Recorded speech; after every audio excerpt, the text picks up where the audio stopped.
Team India పగ్గాలు అందుకోవడానికి ముందు కెప్టెన్గా శుభ్మన్ గిల్కు అనుభవం ఏమీ లేదు. ఐపీఎల్లోనే కెప్టెన్గా వ్యవహరించాడు. గుజరాత్ టైటాన్స్ను నడిపించిన అనుభవమే ఉంది. అయినా శుభ్మన్ గిల్ను సెలెక్టర్లు నమ్మారు.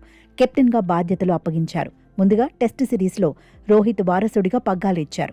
దీంతో ఇంగ్లాండ్తో టెస్టు సిరీస్లో తొలిసారి కెప్టెన్గా బరిలో దిగాడు. అక్కడ మెరుగైన ప్రదర్శన చేశాడు. రికార్డుల మీద రికార్డులు కొల్లగొట్టాడు. ఇంగ్లాండ్లో కట్టడి చేయడంలో కీలకంగా నిలిచాడు. సిరీస్ను 2-2తో సమం చేసి ప్రశంసలు అందుకున్నాడు. ఇంగ్లాండ్లో అంచనాలకు మించి రాణించడంతో వన్డే జట్టు పగ్గాలు కూడా శుభ్మన్కే దక్కాయి. సీనియర్ రోహిత్ శర్మను సైడ్ చేసి మరీ శుభ్మన్కు సెలెక్టర్లు పగ్గాలిచ్చారు. 2027 వన్డే వరల్డ్ కప్కు ముందు ఎక్కువ అవకాశాలివ్వాలని భావించారు.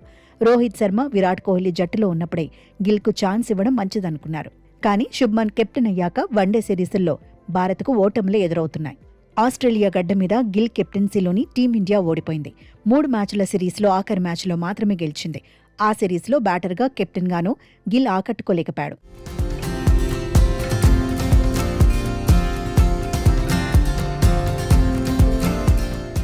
ఇప్పుడు న్యూజిలాండ్తో వన్డే సిరీస్లోనూ శుభ్మన్కు షాక్ తప్పలేదు. తొలి 2 వన్డేల్లో వ్యక్తిగత ప్రదర్శన పరంగా పర్వాలేదనిపించినా కీలకమైన 3వ మ్యాచ్లో మాత్రం బ్యాట్ ఎత్తేశాడు.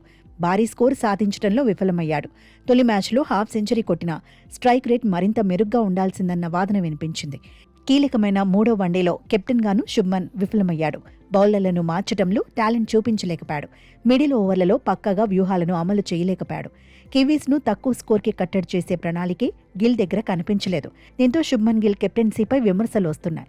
కెప్టెన్గా బరిలో దిగిన 2 వన్డే సిరీసుల్లోనూ భారత్కు ఓటములు తప్పలేదని ఫ్యాన్స్ ఫైర్ అవుతున్నారు.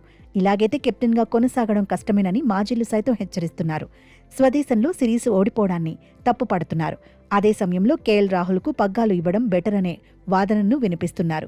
శుభ్మన్ గిల్ అందుబాటులో లేని సిరీస్లో సౌత్ ఆఫ్రికాపై రాహుల్ కెప్టెన్సీలోని జట్టే సిరీస్ గెలిచిందంటున్నారు. కెప్టెన్గా శుభ్మన్ దూకుడు పెంచాల్సిందని సూచిస్తున్నారు. రోహిత్ శర్మ, విరాట్ కోహ్లీ నుంచి సలహాలు తీసుకోవాలంటున్నారు.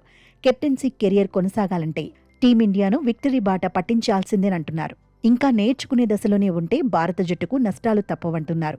మొత్తంగా శుభ్మన్పై ఇప్పుడు ఒత్తిడైతే పెరుగుతోంది.